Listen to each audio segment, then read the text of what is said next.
नमस्कार, मैं हूं सुशील सिंह। इस वीडियो को देखने वाले सभी दर्शकों का स्वागत है। पलाई पंचायत में एक गौशाला का निर्माण किया जा रहा है। आने वाले दिनों में एक भव्य गौशाला देखने को मिलेगी। इस गौशाला के निर्माण को लेकर क्या कहते हैं रायपुर सभा के जिला प्रधान गौरव जम्वाल जी, आइए आप उनसे रूबरू करवाते हैं। सुशील जी, सबसे पहले तो आपका हमारी गौशाला की जो भूमि है उस पर आपका बड़ा बड़ा स्वागत है कि ये बड़ी पवित्र भूमि है। और मैं सबसे पहले धन्यवाद करना चाहूँगा पलाई निवासियों का। उसमें से हमारे साथ कुछ लोग हैं भी हैं पलाई के, तो उन पलाई निवासियों का इसलिए मैं धन्यवाद करना चाहता हूँ कि उन लोगों ने हमें ये जगह प्रोवाइड करवाई है गौशाला के लिए। बहुत बड़ी बात है। जो ITI है स्कूल, उसके पास की ये जगह है, तो ऐसे पलाई एरिया में आती है, पलाई पंचायत है ये। तो हमें इन लोगों ने ये जगह प्रोवाइड करवाई है और हम बड़े धन्यवादी हैं इन लोगों के। आजकल के समय में कोई छोटी सी अपनी इतनी सी भूमि भी दे के राजी नहीं है, मगर मैं धन्यवादी हूँ पलाई पंचायत का, जो उन्होंने हमें इतनी ज़्यादा ज़मीन एक गौ सेवा के लिए और गौ रक्षा के लिए दी है। तो हम यहाँ पे गौशाला का निर्माण कार्य लगाया हुआ है हमने। मगर आपने जैसे पूछा कि ये इसकी शुरुआत इसकी बहुत साल पहले हुई थी। तब हमारे पास ये भूमि नहीं थी। तब हम सिर्फ गौ सेवा किया करते थे। कहीं अगर गौ माता जी को कहीं लग जाती थी या कोई कष्ट उनको आ जाता था कहीं एक्सीडेंट में या कोई प्रॉब्लम है, तो हमारे भाई पवन लोत्रा जी हैं, साहिल मिश्रा, अनमोल स्पोलिया, बहुत से भाई हैं हमारे जो हमें सहयोग करते थे और जगह जगह पर जाकर हम गौ सेवा करते थे। इसमें हमारे एक भाई थे रोहित मेहरा चिंपू, जो कि अब इस दुनिया में नहीं है। वो भी हमारे साथ कार्य करते थे और आज उनकी याद में ही हम ये गौशाला का निर्माण भी करवा रहे हैं। क्योंकि जब हमने ये कार्य शुरू किया था तब हम तीन चार भाई थे जिन्होंने पहली बार जाके तहसीलदार बसोली जय सिंह जी को ये मेमोरेंडम पेश किया था कि गौ माता की सुरक्षा हेतु कुछ कार्य किए जाएं। तो उन्होंने हमें सहयोग भी किया। तो बस अब तब हमारी शुरुआत हुई थी। आहिस्ता आहिस्ता हमें ये लैंड प्रोवाइड करवाई गई। तो उसके बाद यहाँ का नींव पत्थर रखा गया और बड़ी खुशकिस्मती है हमारी कि बसोली के महान समाज सेवी डॉक्टर मदन लाल गुप्ता जी, उन्होंने यहाँ पे आके नींव पत्थर रखा और हमारा ये कार्य हमारा शुरुआत करवाई। तो आहिस्ता आहिस्ता हम लगे हुए हैं। आपने देखा होगा प्रोटेक्शन वाल लगी है और मैं जैसे हमारे साथ भाई खड़े हैं, तो मैं इनका भी बड़ा शुक्रगुजार हूँ, क्योंकि जब भी हमें कहीं ज़रूरत पड़ती है, आप समझ सकते हैं कि अब कार्य करने होते हैं, कोई भी बड़ा कार्य करना होता है तो उसमें सहयोग चाहिए होता है सबका। तो हमें फाइनेंशियली भी कई बार सपोर्ट की ज़रूरत पड़ती है। कई बार बनी के लोगों ने हमें सपोर्ट किया है, कई बार बाहर से लोगों ने सपोर्ट किया है। तो हमें जब यहाँ पे कोई आसपास कोई चीज़ों की ज़रूरत पड़ती है, कभी कोई चीज़ मुहैया करवानी हो, कभी कोई ऐसे कई बार होता है कि लकड़ी काटने के लिए दराटी वगैरह चाहिए, कुछ चीज़ें चाहिए, बेलचा हो गया, गेंती हो गई, ये इस हिसाब से जो काम में आती चीज़ें हैं, तो ये भाई हमें सपोर्ट करते हैं। कभी हम एक बार इन्हें फ़ोन करें तो ये अपना सारा काम छोड़ के गौ सेवा में लग जाते हैं, आकर यहाँ पे हमारी मदद करते हैं। रात को कई बार यहाँ पे हम सीमेंट खुले में छोड़ के चला जाते हैं, तो ये रात को आकर कई बार वहाँ पे पहरा भी देते हैं, नज़र भी मारते हैं कि कोई छेड़खानी ना करे सामान के साथ, कोई आगे पीछे ना देखे। तो मैं इन सब भाइयों का धन्यवादी हूँ। ये अकेले नहीं है, इनके साथ इनकी टीम भी है। तो ये बहुत बार हमें सहयोग करते हैं। मैं इनका और इनकी पूरी टीम का भी धन्यवाद करता हूँ। और रही बात गौशाला की, तो आज हमारा आपके समक्ष आने का एक मुख्य ये कारण था कि हम चाहते हैं कि लोग हमें सहयोग करें। हमें क्या, गौ माता को सहयोग करें, गौशाला के लिए सहयोग करें, क्योंकि गौ सेवा परम धर्म है, उससे बड़ा कोई सेवा नहीं है। जी कहते हैं जिसने गौ सेवा कर ली उसने सब तीर्थ कर लिए। तो मेरा यही कहना है कि गौ सेवा के लिए ज़रूरी नहीं है कि हम ऐसे घर पे आगे पीछे बैठ के गौ सेवा करें।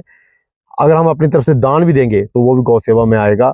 ये और जो गौशाला बना रहे हैं, ये पूरे बसोली आसपास के जितने भी गांव हैं, ये सबकी गौशाला है और ये बहुत बड़ी गौशाला बनेगी। और याद रखिएगा मेरी बात को, एक दिन ये इस गौशाला का नाम होगा, क्योंकि इस गौशाला के अंदर हमने सिर्फ प्रोटेक्शन वाल लगाई है।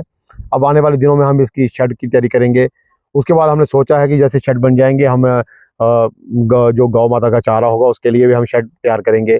उसके साथ ही हम यहाँ पे पीछे की तरफ जो लैंड है, यहाँ पे हम एक 2 बाथरूमों का निर्माण करेंगे और उसी के साथ हम यहाँ पे एक व्यक्ति जो कि यहाँ पे चौकीदार का काम करेगा, उसके रहने के लिए, उसकी फैमिली के रहने के लिए कोई कमरा बनाएंगे कि यहाँ पे कोई देख रेख के लिए हमें चाहिए। तो उसी के साथ पीछे हम एक मंदिर का निर्माण अवश्य करेंगे, क्योंकि राधा भगवान कृष्ण जी को गौ माता बड़ी प्रिय थी।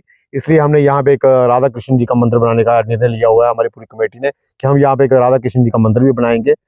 और क्योंकि आसपास यहाँ हमारे बड़े हिंदू भाई रहते हैं, बड़ी आस्था है उनकी, बड़े धार्मिक लोग हैं, तो मैं चाहता हूँ कि यहाँ पे हमारी माता बहनें आएँ, शाम के टाइम या सुबह के टाइम पूजा करें, अर्चना करें। और एक बात तो क्लियर है कि जहाँ पे गौशाला बनती है वो धरती ऐसे ही पवित्र हो जाती है। और मैं एक बात कहना चाहता हूँ कि पलाई के लोग जो हैं, पलाई निवासी जो भी हैं, ये बहुत भाग्यशाली हैं कि इतने इलाके छोड़कर यहाँ पे गौशाला का निर्माण हो रहा है। ये बहुत बड़ी बात है। तो आगे जो हमारे भाई हैं ये आपको पूरा स्पष्टीकरण करेंगे। मैं इतना ही कह सकता था। धन्यवाद। पहले तो सुशील जी आपका बहुत बहुत धन्यवाद कि आप यहाँ नवनिर्माण गौशाला तोला में है ये जगह, वहाँ पे आए। इसके लिए मैं हमारे गौरव जम्बाल जी का बहुत बहुत धन्यवाद करना चाहूँगा कि इनकी पूरी टीम, जैसे पवन जी हैं हमारे, इन्होंने पूरी टीम ने बहुत ही मेहनत से काम किया है यहाँ पे। और रात दिन लगे हुए हैं। इनका बस यही मकसद है कि हमने गौशाला बना के रखनी है। विनती है सभी लोगों से कि जो भी इस वीडियो को देख रहे हैं, मैं उनसे कहना चाहता हूं कि आप यथासंभव जितना हो सके आप इसमें सहयोग करें और आर्थिक सहयोग करें, ताकि जल्दी से जल्दी यहाँ पर गौशाला का निर्माण हो सके और गौ माता को एक स्थान मिल सके रहने के लिए। जय गौ माता की। जैसा कि हमारे भाई गौरव जम्बाल जी ने और हमारे भाई हैं, ये पलाई के ही रहने वाले हैं, इन्होंने आपको बताया कि गौशाला का निर्माण जो है वो कैसे हमने आरंभ किया और इसका निर्माण कार्य जो अभी चल रहा है। तो मेरी सभी से यही गुजारिश है कि वो जितना भी उनसे हो सके वो बढ़ चढ़ कर आगे आएँ और इस गौशाला के निर्माण कार्य में अपना नाम जो है वो दर्ज करें, ताकि इस गौशाला को सभी लोग देखें कि बसोली में एक बहुत भव्य गौशाला जो है वो देखने को मिलेगी सभी को। तो जितना भी हो सके वो अपना योगदान करें। धन्यवाद। आखिर में मैं तो इतना कहना चाहूँगा कि हमने इस वीडियो के माध्यम से आपको यहाँ पे इसमें स्कैनर देखने को मिल जाएगा, जो हमारी गौशाला का अकाउंट का स्कैनर है। और उसके साथ इसमें हमारा जो अकाउंट नंबर है J&K बैंक का, वो भी मेंशन कर दिया जाएगा।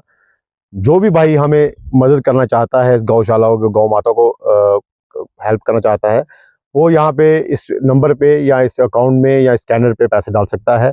जिस तरह से भी आप हमारी मदद करना चाहते हैं, अगर आप पैसे देके या पेमेंट करके नहीं, या आप किसी तरह से हमें कुछ चीज़ डोनेट करना चाहते हैं, कहीं कोई पाइप डोनेट करना चाहता है या कोई हमें टीन डोनेट करना चाहता है, कोई शेड डोनेट करना चाहता है, तो वो कर सकता है।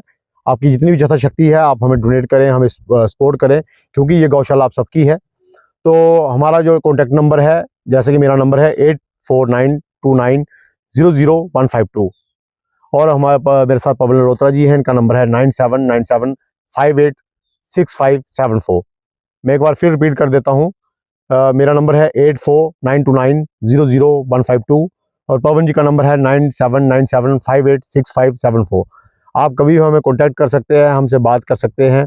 और जिसकी जितनी भी यथाशक्ति है, मैं आप सबके आगे रिक्वेस्ट करता हूं कि गौ सेवा के लिए आगे आएँ, बढ़ चढ़कर हमारा सहयोग करें, ताकि हम जल्दी से जल्दी गौशाला का निर्माण कर पाएँ। और आने वाले वक्त में लोग कहें कि अगर इन आसपास के इलाकों में सबसे बड़ी गौशाला कहीं है तो वो बसोली में है, और उस गौशाला को देखते ही बनता है। और मैं चाहता हूं कि हमारी गौशाला ऐसी हो कि लोग बाहर से भी हमारी गौशाला देखने के लिए आएँ। धन्यवाद। जय गौ माता जी की, जय श्री राम।